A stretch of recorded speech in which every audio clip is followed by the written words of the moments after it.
पाकिस्तान की तारीख के सबसे मुतनाज़ा तरीन इलेक्शन, जिनमें तकरीबन 2 साल तक प्री पोल धांधली होती रही और उसके बाद फिर याह्या खान मॉडल आया, जिसके नीचे जो पोलिंग बूथ के ऊपर लोगों ने पोल करना था वो किया और उसके बाद जो नताइज निकले वो सारे फॉर्म 45 के अंदर हमें दिए गए। मैंने अभी NA 106 का केस फाइल किया है और एक सरगोदा का भी केस मैंने फाइल किया है, एक फैसलाबाद डिवीजन से, एक सरगोदा से है। उन दोनों में जो हमारे कैंडिडेट हैं वो जीते हुए हैं और फॉर्म 47 दिया जो पहला, उसमें भी जीते हुए हैं। फिर एक जगह से फॉर्म 47 तब्दील होके आया, उसमें भी गलतियां हैं। तो इस तरह से पाकिस्तान में 2 इलेक्शन हुए हैं। एक इलेक्शन था 8 फरवरी का और दूसरा हुआ है 9 फरवरी को। ये मैंने इलेक्शन कमीशन के सामने अभी कहा भी है। जो 8 फरवरी वाला इलेक्शन था उसके नताइज सारे मीडिया ने दिखाए निस्फ शब तक, और उसमें इमरान खान बैलेट के जरिए से भारी अक्सरियत के साथ पूरे पाकिस्तान में जीते हैं। जो 9 फरवरी का इलेक्शन था उसमें नवाज शरीफ बुलेट के जोर पर जीतने की कोशिश कर रहे हैं अभी तक। ये बैलेट और बुलेट के मुकाबले में बैलेट जीता है। दूसरी बात यह कि यह पाकिस्तान का वाहिद इलेक्शन था जिसमें एक तरफ बैंगन था और दूसरी तरफ $1 बिलियन मैन था, जिसको इंग्लैंड में 2 साल सुलाने के बाद लंदन प्लान के जरिए वापस आने के लिए उम्मीदें पाकिस्तान कहा गया। ये बड़ा जुल्म है और वैसा ही जुल्म है जैसा जुल्म ईस्ट पाकिस्तान के इलेक्शन में 1970 के अंदर हुआ था कि जो यूथ है पाकिस्तान की, उन्होंने, और 14 करोड़ तकरीबन लोगों ने वोट दिया है, 14 करोड़ लोगों ने फैसला दिया है, 14 करोड़ लोगों की राय 1400 से भी कम लोग बैठ के कैसे बदल सकते हैं और उसको किस तरह से सब्स्टिट्यूट कर सकते हैं अपनी सियासी जरूरत और मुस्बत नताइज का नाम देके।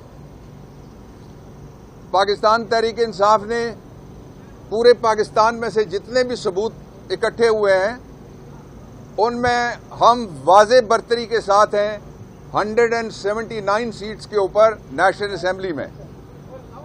और इसलिए ये पाकिस्तान के लोगों की इज्जत का, दस्तूर की तौकीर का सवाल है कि जो मेजॉरिटी पार्टी है उसको, जिसको इलेक्शन में सिलेक्ट किया गया है और लोगों की ये सिलेक्शन है, ये 8 फरवरी के इलेक्शन के जरिए से हुई है।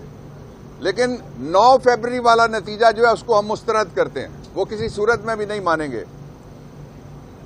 उसको सारी दुनिया ने मुस्तरद कर दिया है, ऑस्ट्रेलिया ने उसको मुस्तरद किया है, उसकी क्रेडिबिलिटी को। यूके ने, जहां से लंदन प्लान आया था, उन्होंने उसकी क्रेडिबिलिटी को मुस्तरद किया है। अमेरिका, जहां से डोनाल्ड लू बोला था रिजीम चेंज के लिए, उन्होंने भी हाथ उठा लिए, उन्होंने भी मुस्तरद कर लिए। दुनिया का कोई ऐसा इदारा, कोई ऐसा काबिल जिक्र जमहूरी मुआशरा नहीं है जिसने इसको मुस्तरद न किया। पाकिस्तान की कौम ने पहले ही मुस्तरद कर दिया है। बैंगन जीता है, $1 बिलियन मैन हारा है, ये नतीजा तस्लीम किया जाए। 2 लोगों ने, एक अपने हल्के में लुंड साहब ने कहा और दूसरा मुफ्ती किफायत साहब ने कहा, और उन्होंने दिलेरी का मुजाहरा किया, उनको मैं शाबाश देना चाहता हूं। ये जमहूरी स्पिरिट यही है। लेकिन अगर पाकिस्तान तहरीक इंसाफ को उसका लेजिटिमेट राइट उससे महरूम किया गया तो ये ना इस्तेकाम आएगा, ना जमहूरियत आएगी, ना आईन आएगा, ना अमन व अमान आएगा। इसलिए कि लोगों के दिलों में इस वक्त शदीद किस्म की बेचैनी है जिसको पाकिस्तान तहरीक इंसाफ चैनलाइज कर रही है।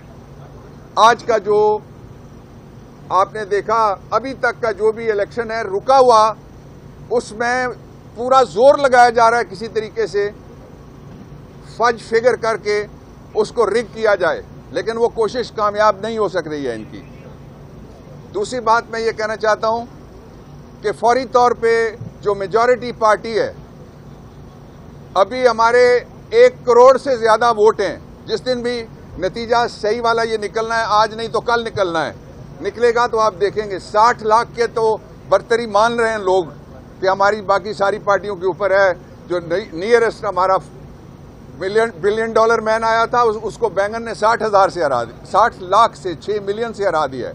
इसलिए मैं 3 मुतालबात सामने रखना चाहता हूं।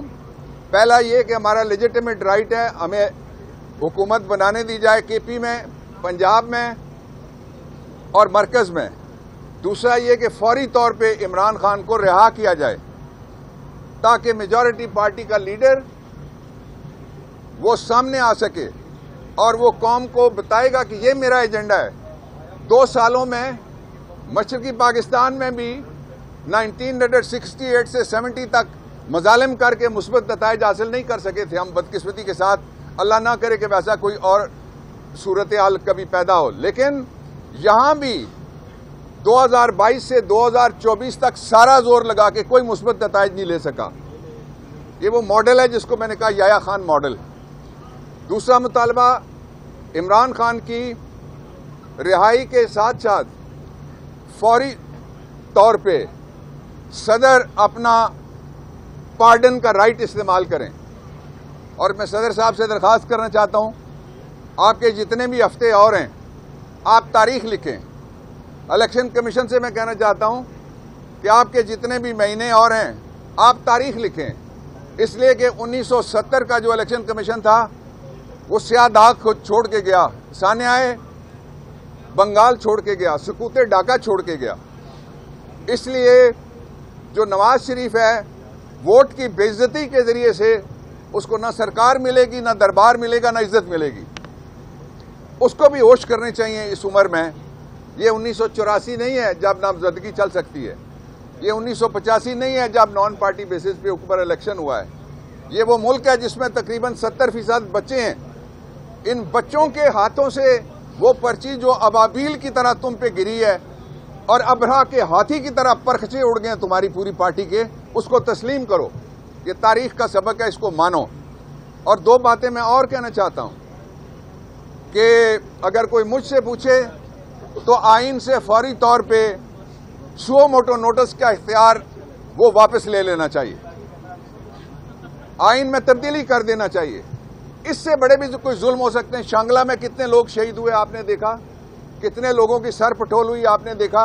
सर्विस ऑफ पाकिस्तान की वो बेइज्जती हुई है जिसका हिसाब नहीं। आरओ कहां से था? सर्विस ऑफ पाकिस्तान से था। टीपीओ कहां से था? सर्विस ऑफ पाकिस्तान से था।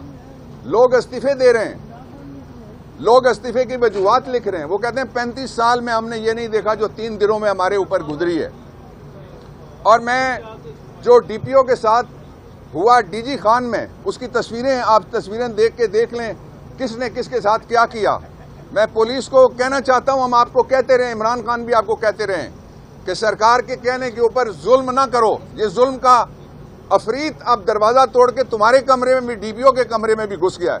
ये इंतहाई काबिल मुजम्मत है कि सर्विस स्ट्रक्चर को बर्बाद किया जा रहा है, जमहूरियत को बर्बाद किया जा रहा है, कॉन्स्टिट्यूशन को भी बर्बाद किया जा रहा है। लेकिन हमारा पुरअमन एहतजाज, हमारी पुरअमन जिद्दोजहद 3 नुकात तक जारी रहेगी जब तक ये सही नतीजा सामने नहीं आता, नंबर 1। और दूसरा ये है कि जब तक लेजिटिमेट राइट रखने वाली पार्टी को हुकूमत बनाने का आज करें कल करें, आपको करना पड़ेगा, आप नहीं भाग सकते। ये नहीं कि हमारा मुतालबा पूरा होता। और तीसरा ये है कि इस कौम का फैसला है कि हम हकीकी तौर पे आज़ाद हैं, आज़ादी के ऊपर कोई कंप्रोमाइज़ नहीं होगा। इमरान खान ने अपने रिसेंट मैसेज में जो कल हमने सुनाया कोर कमेटी के इजलास में, उन्होंने कहा है कि मुझे कुछ भी हो जाए, मैं अवाम के इस मैंडेट से किसी को ना भागने दूंगा और ना ही किसी कीमत के ऊपर मैं इससे पीछे हटूंगा। इसलिए जो बाकी खबरें चलती हैं उन पर तवज्जो मत दें। वो पूरे कद से, पूरे हौसले से, पूरे अज़्म से और पूरी दयानतदारी और ईमानदारी के साथ आपके लिए खड़ा है। बाबर अवान साहब, आप बताएं 9 मई में और 9 फरवरी में कितना फर्क है? जो